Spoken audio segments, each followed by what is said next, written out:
Okay, so we're going to look at 1.4 and 1.5. They're both still working with limits. Now, nice thing in this class, we get a lot of the different rules and things done kind of out of the way, and we're working with them, and then we can spend a lot more time practicing them. So as far as that's concerned, this is pretty much the last little bit of our limit rules, and then we'll be practicing them all next week, every day. Okay, so leading up to the test. The test isn't until that following Monday, so we've got plenty of time. Okay, we're going to look at the difference between 1.4, 1.5, and this is mainly dealing with one-sided limits.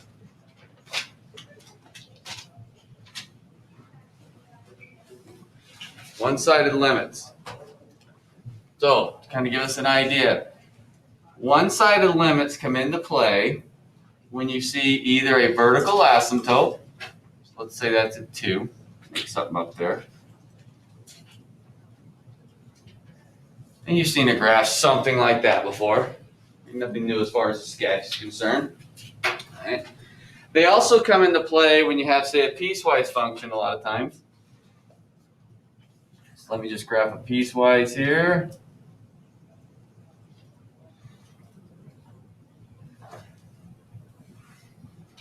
So we'll still say that's 2. This time I'll say that's 1, and that is 3.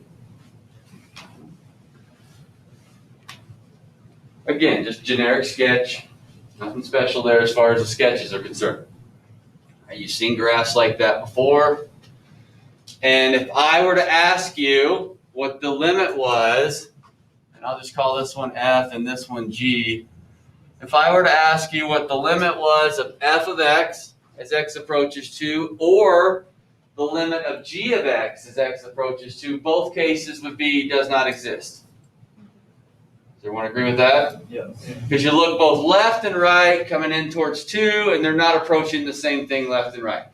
Everybody okay with that? Yeah. Okay. Let me give you one other sketch here.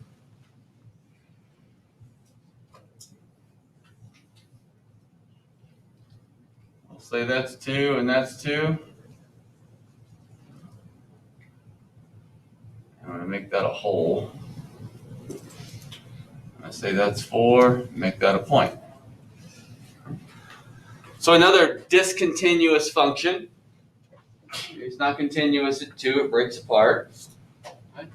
But this one, the limit would exist as x approaches 2. And let's see, I'll call this one h of x. So this one, the limit would exist, and the limit value would be 2. Does everyone agree with that? Okay. The function value would be 4, but the limit value is 2. We're pretty clear on the difference between those two things to this point. Yes. Okay, so here, f of 2 does not exist.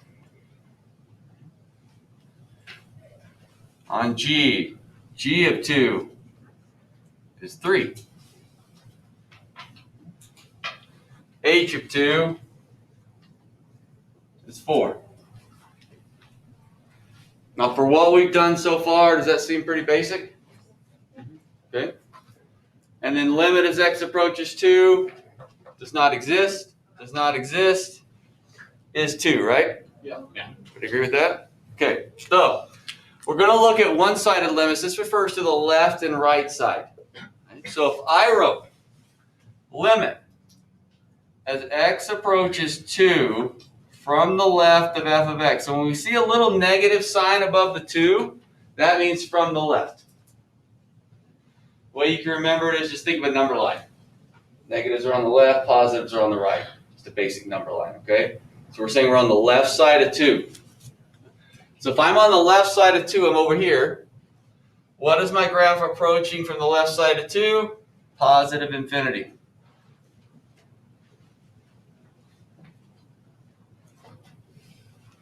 The limit as x approaches 2 from the right of f of x. So if I see a little plus sign, that means from the right. So the negatives from the left, plus from the right. So this means I'm moving in from the right side, hey, what's the limit? What's the y value I'm approaching as x approaches 2 from the right? Negative infinity.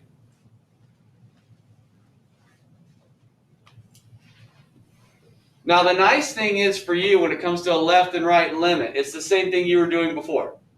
You were already looking left and right and see if it approached the same thing from the left and right side. If it did, the limit existed. When you looked at this and we first said, hey, what's the limit as x approaches 2? And we said, well, it doesn't exist. It's because we're looking left and right and they're not approaching the same thing. So at 2 didn't exist. Now we're breaking it apart and we're specifically being asked for the left or the right. So if you don't see the plus or minus, then it's just at that value. Hypothetically, if you look at f of x, if the bottom line was they were both like going up like this, then if it was just like the limit of f of x, and like as x approaches 2, would it be infinity then? Okay. Or would it be not exist? Good question. He's saying, well, what if this right side was this? Right. Well, then this would be infinity coming from the right. Everybody agree? Yeah. And so at 2, would the limit be infinity? The answer is no.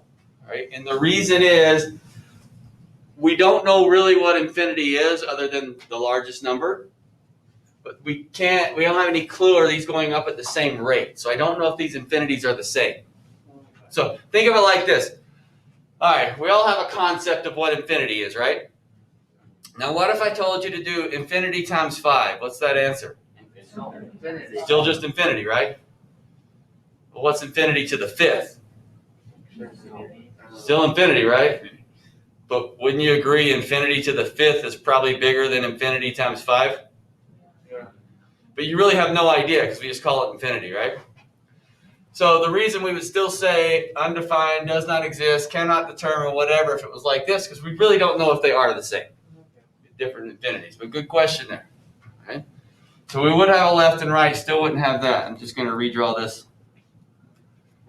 like it was. So it's on the camera there. But anyway, but good question, but we just don't know what that infinity is. Okay? So let's look at this second one. Limit. X approaches 2 from the left of g of x versus the limit x approaches 2 from the right of g of x. So again, left side, negative, right side, positive. Okay, so when I'm asked for the left, I look at it. I'm on this side going towards that closed circle. So the limit from the left would be 3. Everybody okay there? Now I'm asked for the right. So I'm going to the other side of the graph, coming back into 2, 1. And again, we said the limit didn't exist because when I'm looking at it, it's going to 2 different places. So you were already looking left and right. The only thing that's changed here is you were specifically asked about left and right. Does that make sense? Okay. Last one. Limit x approaches 2 from the left of h of x would be 2. Limit x approaches 2 from the right of h of x would also be 2. So from the left and the right, it's approaching this value of 2. And so that's why we said the limit would exist there at 2, because it's approaching same thing left and right. Okay. You're getting a little bit different look today, but not really any new concept. You were kind of already used to moving left and right. Everybody okay with that? Okay. Now,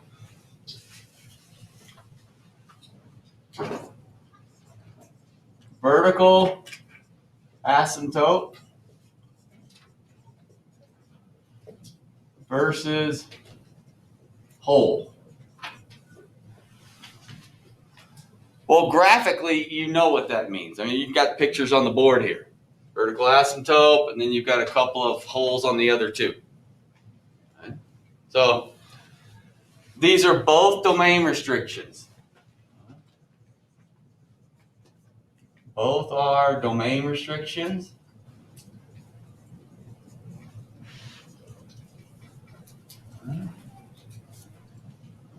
Or we'd say discontinuities. They're both domain restrictions or discontinuities. In other words, they're both something that causes the graph to be discontinuous. Okay, again, back to any of the pictures on the board. Okay, it's causing a break in the graph somehow or another. The whole is also called a removable discontinuity. Yes, it's still a discontinuity. It causes a problem. Yes, it's still a domain restriction, but it's what we call a removable one. Now let's look at something like this. Okay. F of x equals x squared minus 9 over x squared minus x minus 6. Okay. Basic rational function. That's not new to you. Matter of fact, in your mind right now, you should be thinking, I probably should factor those things. Okay? But that's just a rational function. You've seen those before. Okay? So if I factor these, I'd have x plus 3, x minus 3, and then x minus 3, x plus 2. That's how that would factor. Again, looks pretty basic to you at this point. You know how to factor. You know every now and then there's going to be a factoring one that kind of stumps you a little bit, but for the most part, you know how to factor. It's not a big deal. Right? We see it factored. The domain restrictions of this graph are at 3 and negative 2. Because that's what would make a 0 in the denominator. Everybody agree? Okay. When we look at this, the x minus 3's cancel if you think back to your old algebra just simplifying a rational function. Want to agree with that? Yep. Okay, so domain. X cannot be 3 or negative 2. It doesn't matter what order we write it in. There's the domain of the function. The vertical asymptote would be at x equals negative 2. The hole in the graph would be at x equals 3. And we alluded to this last time, right? Something that canceled. Back with that one that I talked about, the x cubed plus 8 over x plus 2. We factored it out and canceled. Talked a little bit about it. The reason it's called a removable discontinuity is because it cancels out. So for simplifying purposes, it's called removable. No, the point's not there on the graph. There's still a hole there. Okay? So, let's say I'm asked to investigate this. Limit as x approaches 3, and I'm just going to rewrite this same one in factored form. X plus 3, x minus 3 over x minus 3, x plus 2. So as x approaches 3, well, first off, the x minus 3's cancel if you're simplifying, right? That goes away, and you'd have 6 over 5. So does that mean that the point 3, 6/5 exists on the graph? No, because it's the hole. It's the domain restriction, right? Yeah. That was the hole in the graph. Still a domain restriction, but the limit exists. So I erased my other graph, but you know, basically, I don't know what this graph looks like, but we're looking at something like this. We're coming in from both sides of that hole. That limit exists. Just a hole there. Are you okay with that? So if I was asked for, and this was still my f of x, I'm just going to do the shorthand notation here. Limit as x approaches 3 from the left of f of x is 6/5. Limit as x approaches 3 from the right of f of x, also 6/5. Because I'm approaching that hole, so the left and the right, they're approaching the same thing. Now, when I look at the function all factored out, the x minus 3's cancel. So that means left or right isn't going to matter. I mean, if I did left of 3, that's 2.999999. If I substitute 2.999 infinite number of 9s in here, I'm still going to approach 6/5. If I come from the right side of 3, 3.000001, if I substitute that in, it's still going to approach 6/5. Are you okay there? Now, I'm going to change this. And I'm going to say the limit as x approaches 2 from the left. X plus 3, x minus 3. I'm just going to write it back out so we can see that, not 2, sorry, negative 2 from the left. So you can still see those x minus 3s are gone. The point we're trying to get across is you have to kind of know and pay attention to what's going on in the graph. So I need to know what negative 2 is, and negative 2 is that vertical asymptote. So that's from my past. I know that part. Now every time you drew a graph, when it approached the vertical asymptote, the graph either went up or it went down, right? I don't care what side you were on. It's either went up or it went down. So that means when it's approaching a vertical asymptote, the answer is either infinity or negative infinity on the side. Does that make sense? Yeah. Okay. I don't care how I go back and redraw this thing. I can come this way and go down or this way and go up. Same with this side, but I can't do this. Because then it wouldn't be a vertical asymptote, right? Yeah. I said, think about what you've drawn before. We're just kind of, if I can get you to think about stuff you've done before, it kind of makes things a little bit easier. Because then you can be like, well, hey, I'm learning calculus, but I've seen that stuff before. And see, visually, you know what the graph does. It's going up or going down. That tells me that this answer is either infinity or negative infinity. It's either infinity or negative infinity. Which means all I care is the answer positive or negative. Negative 2 from the left. Give me a value on the left side of negative 2. Negative 2.01. Okay, negative 2.01. Let's think about that. So get close to that negative 2, right? So negative 2.01. Negative 2.01 plus 3, that's a positive, right? Negative 2.01 plus 2, that's a negative. What's a positive divided by a negative? So now my limit is actually negative infinity. Limit x approaches to negative 2 from the right. And I'm going to go ahead and simplify this one down. Have those x minus 3's canceled. Negative 2, still that vertical asymptote. I know the answer is negative infinity or infinity. And as we even alluded to back in this graph, remember this side could go up. They could both be going up. That's possible. Usually they're opposite, but it's possible they can go the same way. So we'll test a number. What's a number just to the right of negative 2? Negative 1.99. So notice you're thinking of those charts we made, getting values close. Negative 1.99 is close to negative 2 on that right side. So negative 1.99 plus 3, positive.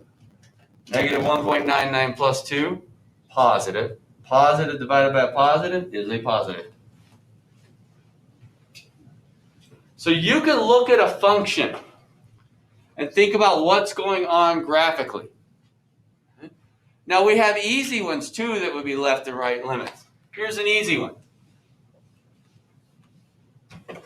Limit as x approaches 1 from the left of x squared plus 4 over x minus 3. Now when you look at this rational function, what's the domain restriction? 3. Nothing to do with what I was asked about the limit for, right? Nothing at all. So I don't care about left and right. This graph is continuous at 1. It's discontinuous at 3. I asked you about 1. It's continuous there. So we'll just put a 1 in. 5 over negative 2. You're back to doing the same thing. The only time those left and right ideas come in is if you're looking at a value where the graph breaks, some discontinuity. If we're not talking about a discontinuity, then it doesn't matter. So if I went back and said, well, I'll rewrite this as 1 to the left. I said 3, well, then it doesn't exist. I can't put 3 in, right? If I said 3 from the left, now it's infinity or negative infinity. Because 3 is a vertical asymptote. There's that part from the past that's coming up in your mind. Hey, wait, I know 3 is a domain restriction. Hey, it's also a vertical asymptote. What's a graph do as I hit it? Infinity or negative infinity. So I'd have to kind of decide which one it is. If it's a plus, it's from the right. It's still a vertical asymptote. Okay? If I didn't say 3 but said 4, I don't care. Even if I said 4 from the right, that has nothing to do with the discontinuity, which means I can just substitute a 4 in. Do you understand the difference there? Yeah. So the one-sided helps you with those discontinuities. So let's see, this was 1 from the left, I believe. No, yeah, it was. All right. So here's your assignment. You're going to work on these, and then we're going to work some more with one-sided limits and stuff next week. This isn't the first time we're going to see them, but I want you to get used to just kind of looking at a graph or a function back and forth. Left and right, I mean, not back and forth. So we've got 1.4, 1 through 13 and 17. 1.5, 29 through 37, 43. Now remember, those are all what?